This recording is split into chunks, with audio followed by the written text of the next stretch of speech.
Hi everyone, it's Lisa and welcome to Make It Monday. Today is week 27 in my series on dynamic duos where I'm teaching you two projects using the same product.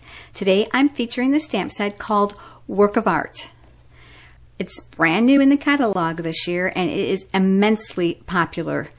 And for good reason. It makes some beautiful, beautiful images, and it also works as a filler in for some of your outline images. So let me show you how I created this on my double page spread, which is the first of the two projects I'm going to be sharing with you today. This is Soft Sky, this is Pool Party, and this is Bermuda Bay. These colors are very closely related, so I liked the tone of this page layout. It's really pretty, and you're going to be able to see both pages very clearly if you head over to my blog. And remember, you can click on those pictures and open them up so that you can see the detail a little bit better. But let's talk about this first. On the Soft Sky cardstock, I used Bermuda Bay ink, and I inked up this large watercolor, what I'm calling a swoosh mark. So I'm going to ink it up really well on my ink pad. Because of the size of the stamp, I like to check and make sure I've got ink coverage everywhere. So I stamped it, and without re-inking it, I just slightly moved it down and across to get that graduated look that's represented here. It's pretty, isn't it? There's other images in the stamp set. Here's another swoosh mark, and I did that in the Pool Party. Again, stamped it once and then just brought it down without re-inking it, which gives you that graduated tone. All the pieces in the scrapbook layout are strictly from the stamp set, so you can see how versatile it is.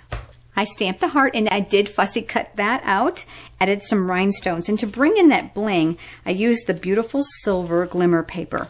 Now this is the 1 3/8 inch circle punch, and I punched them out and I cut the circles in half because I used half here and I used half on the other side. Use a button for some dimension, and there's that beautiful accents punch that I like with that little heart. Here's the other side. I used the same concept here with the hearts, but let me call your attention to this. You might remember last week I showed you the rotary alphabet stamp, and boy am I enjoying this. This fit perfectly, and I love that it looks like an old typewriter, that old vintagey feel. So I dialed up Strike a Pose and I stamped it here for my photos, used the dot or the circle from the same stamp set, and just created some dimension around the corners. More buttons, more glimmer paper, a very, very simple layout. So let me show you the dynamic duo that goes with this. It's this card. I actually created the scrapbook page for class first, and I thought, wow, that would be a pretty card, and easy too. So the exact same concept was used here as here. However, this is of course a smaller panel. I did cut this card down so it would be a little bit more symmetrical. So the white cardstock is measured 8.5 by 5, and of course it's folded in half. This is 1.5 inches by 4, and these two panels are 2 inches by 3 inches. So all pressed together gives you this great symmetrical layout.